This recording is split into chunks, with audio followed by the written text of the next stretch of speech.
Again, this question is from Bonnie Bolden. Bonnie Bolden is a fellow retired educator from having worked in Duluth. And what is being done to assure minority and less fortunate voices are represented in the city? And what else can be done? It's a good question. What currently, just recently, I appointed a person of minority to the Police and Fire Commission, Stephen Witherspoon. We also have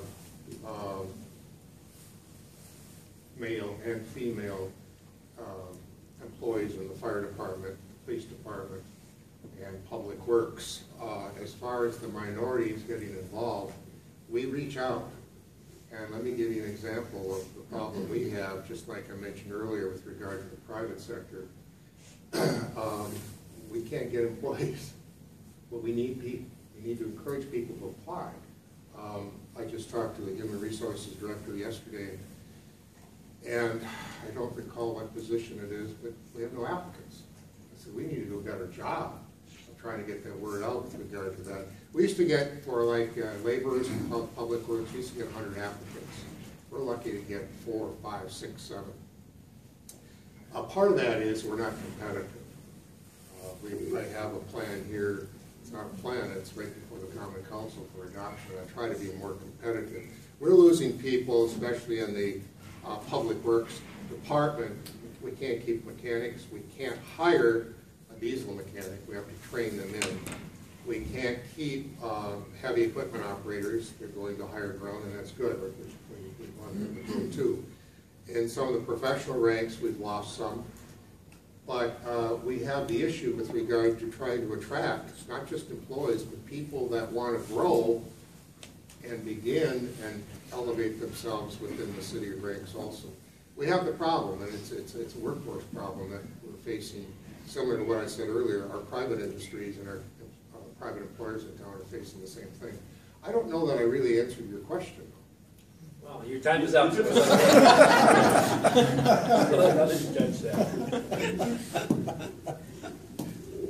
So, first of all, fair hiring practices, of course, need to be observed.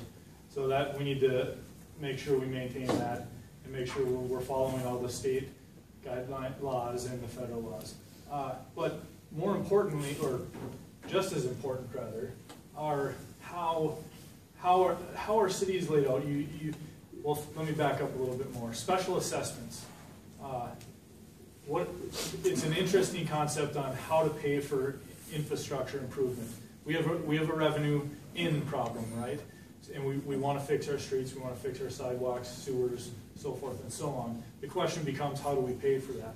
So there's an idea that we should really promote and push forward the special assessments to improve that infrastructure. Well, here's what happens, folks.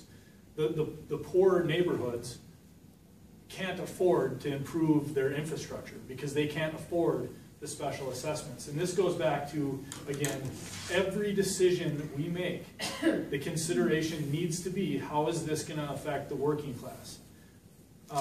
So that being said, we need to be very understanding when it comes to how we improve these areas of town and what we expect from the people that live there to improve them. Because if people that live in blight or poor neighborhoods can't afford the special assessments, so we need to consider that.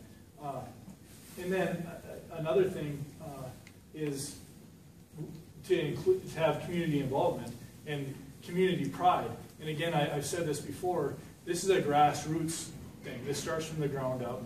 And it starts with community involvement. And one of the things, as mayor, that I believe strongly in is we need a mayor that can promote and market the city of Superior and speak for the community. And I'm the guy for that job, folks. Thank you.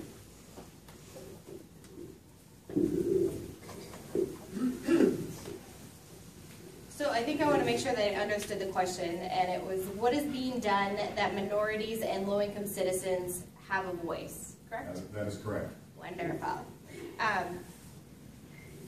We have a great organization right at UWS. It's the Multicultural organization, and it's filled with a lot of great minority students that are attending UWS. I've had the opportunity to speak with them about United Way and how they can get out to volunteer, to Mentor Superior, to Catholic Charities, Lutheran Social Services, whatever it may be. They're willing to get out there and help, and they want their voices heard.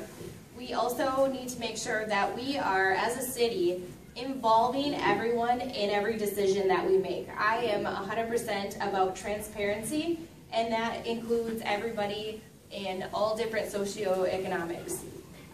We started a group recently called Superior Community Council, and it is made up of a lot of people that are in that lower income bracket, but they just want to know that they can feel like they can voice their opinions.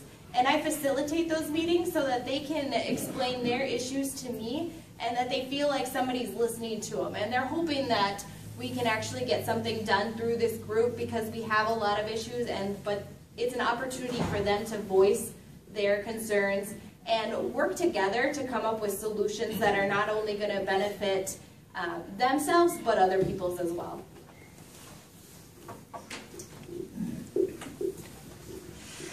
So, for several years, I have been an advocate for people with disabilities, and I am a member of the Society of St. Vincent de Paul, which is a Catholic lay organization that serves people in poverty in our community. So this is not only personal, but this is a matter of faith for me.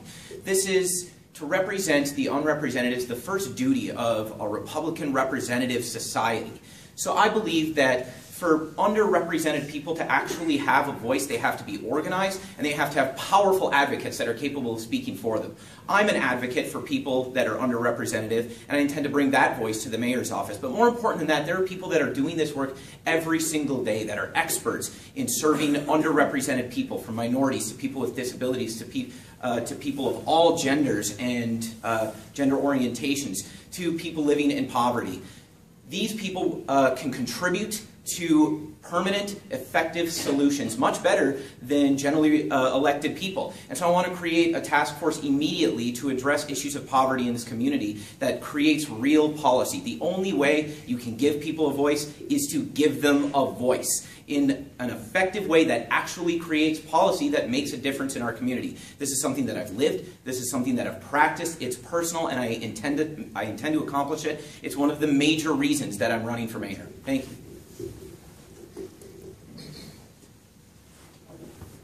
Yeah, I'll be short. Minorities, we have to reach out. We have to reach out to other communities saying that, hey, there is work available for you to come in here. As far as less active voices, we must give them the education to reach out to whether the mayor's office or to let them know who their counselor is in the city and let them know that they're there to listen, that they will be heard. Again, I'm on the Police and Fire Commission as a council representative, and it's growing. I mean, we've got 5 people there, we have 1 minority, and like was mentioned, we do have a woman representative on there. So it's getting more diverse. And I think the important key there is to have people come forward, say, I want to be involved, let me be involved, and we'll get them involved. Thanks.